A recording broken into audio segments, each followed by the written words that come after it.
Official reports have revealed that comedian Pete Davidson will travel to the farthest reaches of the universe next week. Yes, even Pete Davidson is going to space. On Blue Origin's forthcoming NS-20 trip, the 28-year-old Saturday Night Live star will be one of the 6 passengers. This is pretty exciting, not only for Davidson, but for space travel in general. It's clear that space tourism is growing and expanding at a rapid pace, and within the next few years, you might even be able to book a reasonably priced ticket to space. How insane is that? Stick around till the end of the video to find out all the details about the comedian's journey into space. Everything you need to know about Pete Davidson heading into space with Blue Origin. The Saturday Night Live comedian Pete Davidson will join the crew of Jeff Bezos' next Blue Origin flight, which is set to launch on March 23, 2022. This is the private spaceflight company's 4th civilian trip to space and the company's 20th overall. Party America CEO Marty Allen, Mark Hagel, a philanthropist, and real estate billionaire Mark Hagel and his wife, University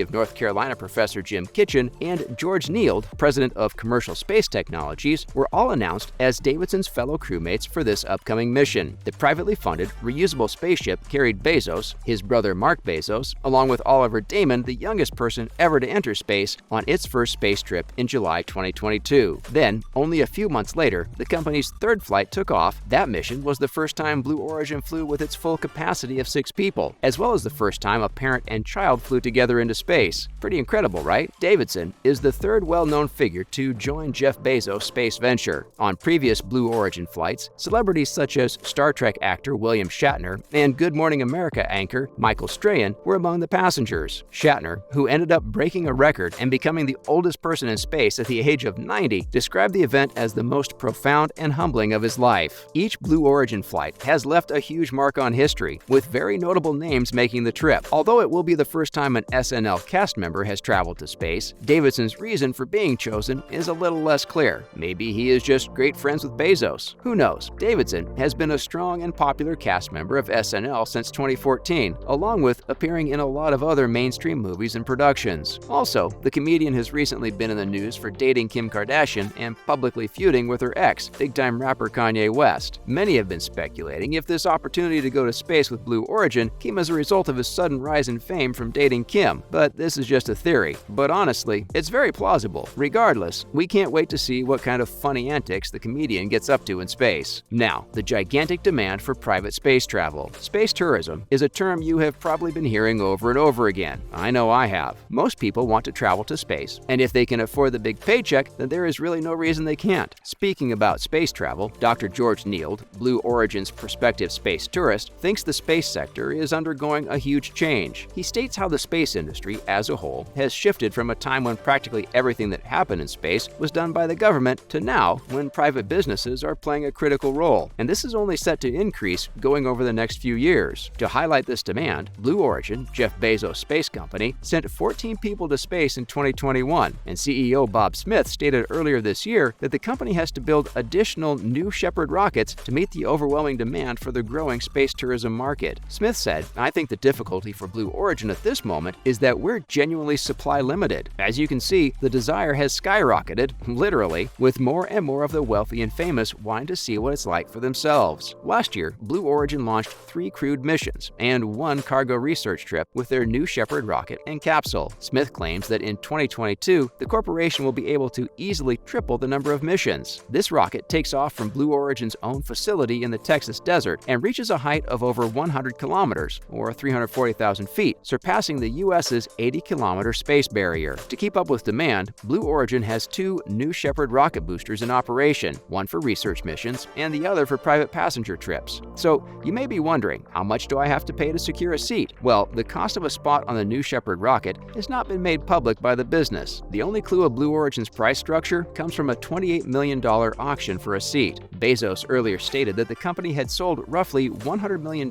in tickets since they began offering this service, and Smith stated that thousands of people were already involved in the auction process. Insane, right? Can you imagine paying millions just to go to space? Hopefully in 20 years or so, the price will have dropped significantly so the average person can venture into orbit. But is Blue Origin the only private space travel option? Simply put, no. Bezos' business, as well as Elon Musk's SpaceX and Virgin Galactic, all operate passenger spacecraft, but each in different ways. Virgin Galactic began selling their tickets to the public in early February, with prices starting at $450,000. Additionally, private multi-day excursions to orbit are on the way from SpaceX, with astronaut Jared Isaacman recently announcing plans for up to 3 more missions with Musk's business this year. But it's just early days, so there could be plenty more on the horizon. So, if you have a spare $450,000 lying around and always wanted to visit space, then you're in luck. Smith also believes that the tourist sector is very fascinating because it allows the space business to hear other voices who haven't been thinking about this for their entire lives, noting William Shatner's speech following his flight as an example. In comments to Bezos minutes after landing back to Earth, Shatner described his journey as the most profound experience. This is a sentiment felt by basically everyone who has ventured into space. It truly sounds like an out-of-this-world experience.